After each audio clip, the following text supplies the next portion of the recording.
Olá, seja bem-vindo ao programa Conexão Inovativa, produzida pelo Instituto Regeneração Global em parceria com a BML Broadcast Media Lab. Este é o momento de conhecer e conversar com os responsáveis por soluções já disponíveis em nossa sociedade. Hoje, vamos conversar sobre uma solução em moradia, uma empresa que se dedica para tornar nossas casas e prédios mais sustentáveis. Ao acessar nosso portal regeneraçãoglobal.com, basta acessar o menu, clicar em Encontrar Soluções e encontrará aqui na categoria Moradia a solução Lar Verde Lar. A propósito, a nossa construção civil já poderia estar de uma maneira muito mais sustentável, mas ainda causa um grande impacto ambiental. Para se ter uma ideia, estudos demonstram que no Brasil, até 75% de todo o recurso natural extraído é dedicado para a construção civil. E pasmem, até 40% pode se tornar lixo e ser fruto de desperdício. Em nossas cidades, entre os lixos sólidos produzidos, 60% são da construção civil. Apenas a cidade de São Paulo produz 17 mil toneladas de lixo da construção civil por dia. É urgente nós mudarmos essa situação. E existem diversas soluções já disponíveis para tornarmos os processos construtivos mais sustentáveis e equilibrados com o meio ambiente. Hoje vamos conhecer uma delas. Por isso, damos as boas-vindas a Michele Gonçalves, fundadora da empresa Lar Verde Lar. Até lá!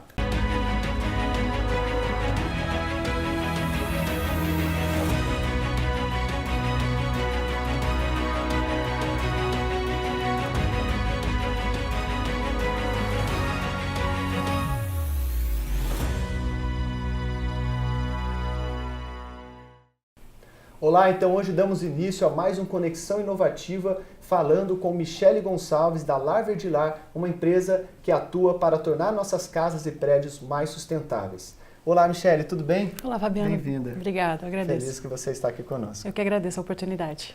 Michele, nós vimos então essa questão do desequilíbrio que o processo construtivo causa em nossa sociedade. Afinal, a construção civil parou no tempo realmente? Fabiano, o que a gente vem notando é isso. A construção civil aqui no Brasil, ela ainda usa técnicas, usa processos que são muito antigos, assim, há muitos anos estão aí, né? Principalmente as construções de alvenaria, que são as que são praticadas na grande maioria das obras aqui no Brasil, e com todo o passivo que essas obras trazem para o ambiente, para a sociedade como um todo, né? A construção civil, ela ainda aplica técnicas que usam muita água, muita energia, geram muitos resíduos e causam muitos danos do ponto de vista econômico, social e ambiental.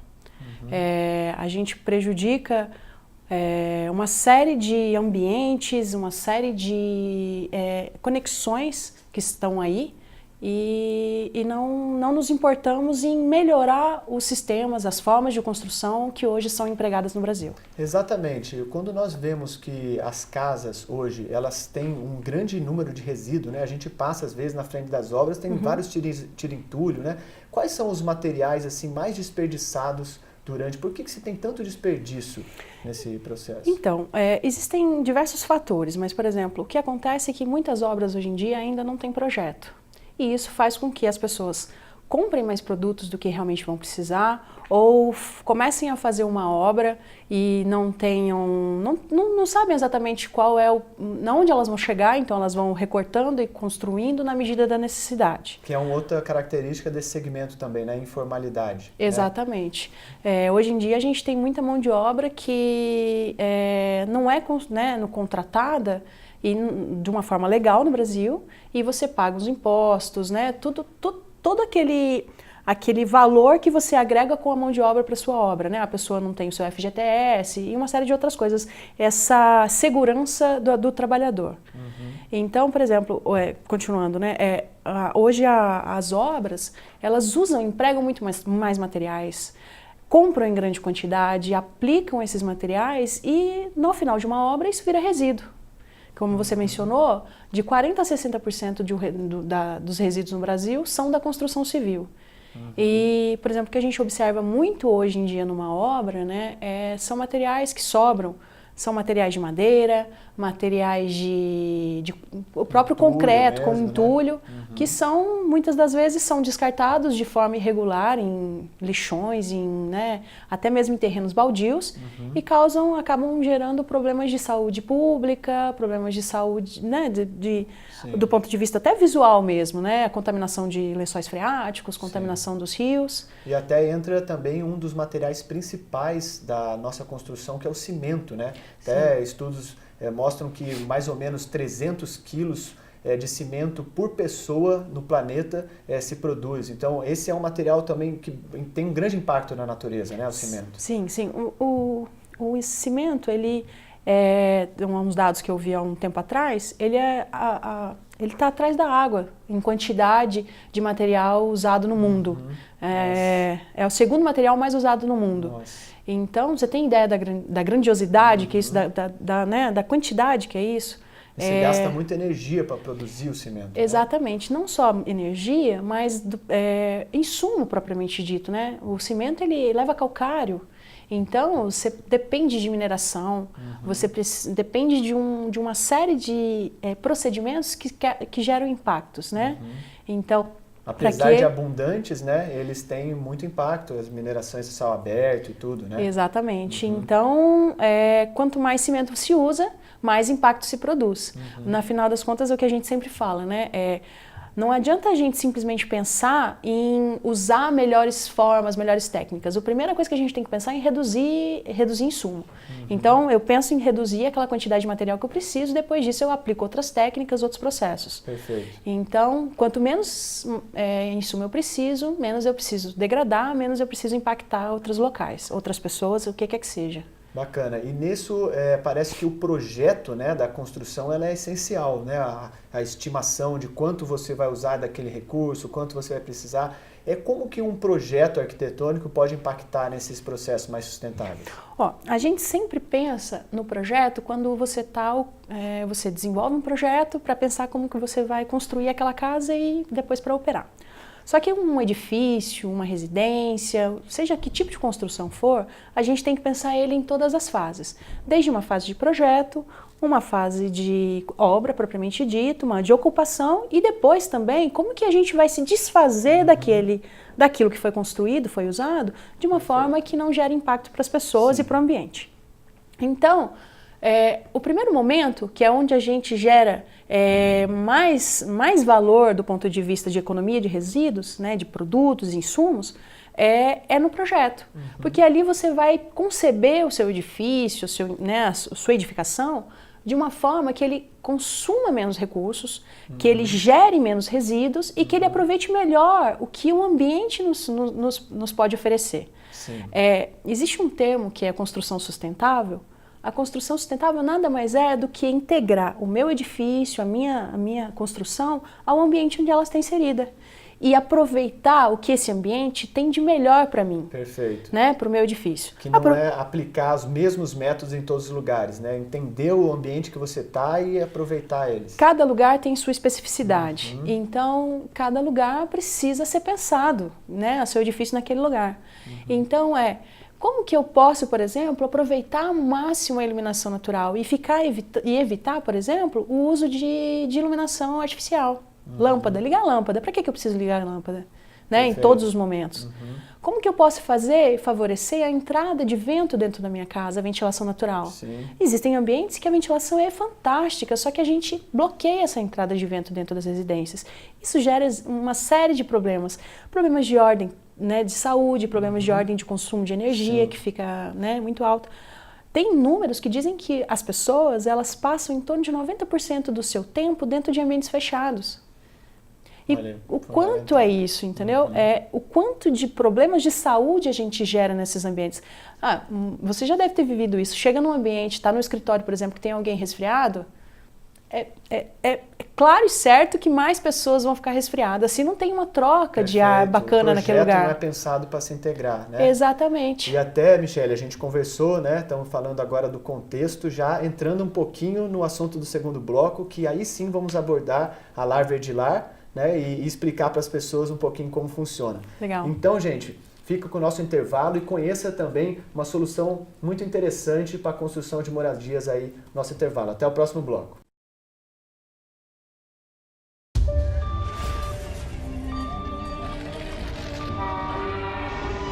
O desequilíbrio da sociedade em que vivemos é evidente. Existe muito debate e notícias focadas nos inúmeros problemas que criamos. Mas por que não dedicamos toda essa energia para as soluções que podem nos levar a uma nova forma de viver?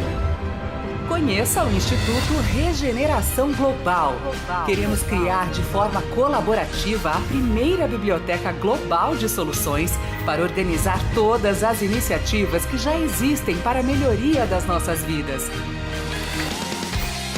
Todas as soluções são divididas nas 8 áreas essenciais da humanidade e com rápido acesso aos inventores e responsáveis. O mundo precisa de regeneradores. Apoie as soluções e faça parte deste movimento. Acesse o portal e saiba mais.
Olá, então estamos de volta com o segundo bloco do Conexão Inovativa. Você viu aí, né, uma solução muito interessante que tem crescido.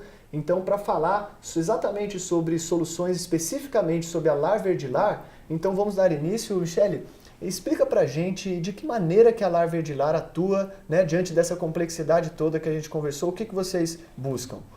A Lar Verdilar hoje, ela ajuda as pessoas, os empreendedores, né, quem tem uma casa, um sonho, a tornar seus projetos realidade e aproveitando o que tem de potencial no ambiente e causando o menor impacto possível, né? A gente hoje trabalha com projeto, com obra e com a certificação de construção sustentável, que nada mais são do que meios para tornar os ambientes, os edifícios mais sustentáveis. Sim, e seriam metodologias, né? Como que funciona essa certificação? Essas certificações, elas têm como, né, um procedimento que é o seguinte: a gente tem um objetivo. Eu quero economizar energia, eu quero economizar água, então eu estabeleço esse objetivo. E aí, com base nesse objetivo, eu vou estabelecer métricas. Olha, eu quero economizar 20% de água no meu edifício, né, do que seria considerado, por exemplo, um padrão normal. Com base nesse objetivo que eu tracei, nessa métrica que eu defini, eu vou fazer quais serão as soluções ou técnicas que eu vou aplicar para economizar esse 20% que eu identifiquei. Ok, então vou lá, estabeleço meu projeto, defino quais são os procedimentos e aplico. Vou à obra, aplico aquilo e acompanho isso durante a minha obra e depois a ocupação do meu edifício, propriamente dito, né? Então, depois disso, a gente valida se o que a gente projetou foi o que foi realmente construído e está operado. E faz as devidas correções, porque às vezes algo sai do que é processo. E o que vocês conseguiram hoje já realizar assim, de coisas palpáveis? A gente tem alguns projetos, assim, mas o mais legal que eu posso falar para você é de um projeto que foi certificado em Governador Valadares, que conseguiu uma importante certificação de construção sustentável, o LEED V4, que foi o primeiro V4 do Brasil. Por exemplo, Governador Valadares é uma região muito quente, né, no Brasil, em que é comum não se pensar viver naquele espaço, naquela cidade, sem ar-condicionado. E a gente definiu em nosso projeto que não teria ar-condicionado na cidade. Isso, inclusive, na época, foi até as pessoas riram da gente, não sei o quê. Vocês são né, idealistas. Sim. E a gente conseguiu projetar um edifício que aproveita as características do lugar, a ventilação do lugar, o que o lugar tem de mais legal, com algumas técnicas melhoradas, que me proporcionaram, por exemplo, economizar energia e não precisar de ar-condicionado. E em 80% das horas, é um edifício comercial, a empresa não precisa de nenhum sistema de refrigeração. E nos outros 20%, né, ela pode usar simplesmente um ventilador de teto. Sim, muito legal. E são vários os recursos envolvidos numa casa, né? Você tem a questão da chuva, tem a questão da energia, até a própria questão que pode ser pensada dos resíduos também, né? O que se pode implementar em uma casa que, digamos assim, não tem uma complexidade muito alta, que é acessível até para as pessoas, mas que tem um bom impacto ambiental? Que começa num projeto, um projeto legal, né? Num projeto não tem nada demais, é aproveitar a arquitetura bioclimática. Então, você pensar as janelas, as aberturas das janelas, de modo que elas possam ficar abertas, né, no período em que se precise, mas que elas consigam entrar o ar, que você consiga favorecer a entrada de iluminação natural, por exemplo, o sol, aproveitar o sol nos momentos em que ele está aí, né? Sistemas de captação de água de chuva. Sistemas de captação de água de chuva, sistemas de geração de energia, por exemplo, né? Hoje está acontecendo muito os sistemas fotovoltaicos, né? Com as placas e tudo mais, que isso gera energia para aquele edifício e você economiza, por exemplo, depois na sua conta. Usar as fontes alternativas de água, aproveitar a água de chuva para os usos que não são potáveis. Isso. Inclusive temos soluções no portal até que utilizam até, né, o que é chamado das águas cinzas, né, para voltar às privadas, por exemplo, o uso de pias, tal. São sistemas, quando você se separa, são sistemas simples de serem implantados, relativamente simples, né, precisam de avaliar o que implantar mesmo. Mas são sistemas simples que podem ser usados. E acaba encarecendo mais a obra? Como que é essa relação do custo-benefício? Que parece que é um argumento também das pessoas, não, fica muito caro, ou como que funciona isso? A gente pensa isso de uma forma diferente. Na realidade, não é um custo a mais, é um investimento inicial maior. Investimento, porque isso vai voltar para você em breve. Perfeito. O que a gente, né, vê e identifica nos nossos projetos, e até em outras coisas aqui no Brasil, é que o payback, o tempo que isso, né, o que você gastou para implantar e o tempo que aquilo volta é em torno de 4 a 5 anos. Então, em 4 a 5 anos, aquilo que você gastou a mais no início vai voltar para você. Por quê? Porque o custo maior de uma edificação não é na sua construção. São 85% durante a sua ocupação, do que você gasta com a edificação. A manutenção e ocupação mesmo. Então, é nesse momento que você tem que pensar a sua edificação, entendeu? Você faz uma construção legal, gera menos resíduos, implanta soluções bacanas, mas pensando depois, que as pessoas que vão morar lá e como você pode economizar. Nesse projeto, por exemplo, lá em Governador Valadares, em um ano de ocupação, nós economizamos R$9.000 para o proprietário. Para uma pequena empresa, isso é extremamente importante. Sim. E hoje vocês atuam com projetos, né, arquitetura, também com as certificações. E como estão essas questões das certificações? Porque elas são também importantes para a gente ter um processo padronizado, né? Para, de repente, a pessoa que vai morar num prédio, ela saber que realmente foi feito aquele processo, que tem alguém auditando, né? Monitorando. Por que a gente não vê isso se multiplicando assim em nossa sociedade? As certificações, elas estabelecem métricas, né? Você tem que alcançar isso e aí ela não te diz como você vai fazer, é você quem tem que implantar. O que as pessoas hoje, por exemplo, em São Paulo não se constrói mais edifícios de torres, né, comerciais sem uma certificação por trás. Porque isso é uma garantia de que ele foi feito de uma forma adequada, de que a economia foi pensada. No Brasil ainda falta um incentivo político para isso. Mas tem acontecido, a gente tem visto esse cenário mudando, mas em breve eu acredito que isso mude. Para você ter uma ideia, nos últimos anos da crise, né, a crise da construção, a construção sustentável foi a que menos perdeu em termos de valor de mercado. Bacana. Então as pessoas elas podem entrar em contato com vocês. De que maneira que vocês podem se relacionar com elas? As pessoas de repente estão nos ouvindo que têm interesse em fazer essas construções. Nós temos as mídias sociais, né? E nós temos também um site que é dedicado e as pessoas podem tentar entrar em contato com a gente por esses meios. Legal. Tá bom? Ô Michele, nós infelizmente estamos chegando ao fim, né? Assunto muito interessante e essencial, né, também para a nossa sociedade. E antes de nós fecharmos, queria saber se tem algumas palavras, gostaria de dizer alguma coisa. Bem, eu agradeço a oportunidade do Instituto, né? Eu faço parte do Instituto e eu acredito que ele realmente tem um propósito muito bacana mesmo, que é agregar essas soluções num portal lindo que as pessoas tenham acesso. E o que eu agradeço também é a oportunidade de estar num lugar onde as pessoas olham pra gente com um potencial mesmo, assim. A nossa solução tem potencial e as pessoas cada vez mais têm percebido o valor disso. Muito legal. Shelly, agradeço muito a participação, foi um enorme prazer. E, então, gente, fica com assim, chega ao fim mais um Conexão Inovativa, seu programa para conhecer os responsáveis por soluções já disponíveis em nossa sociedade. Acompanhe as nossas mídias sociais, acesse o nosso portal, conheça a nossa biblioteca global de soluções, regeneraçãoglobal.com, e fortaleça essas propostas em nossa sociedade. Até o próximo vídeo.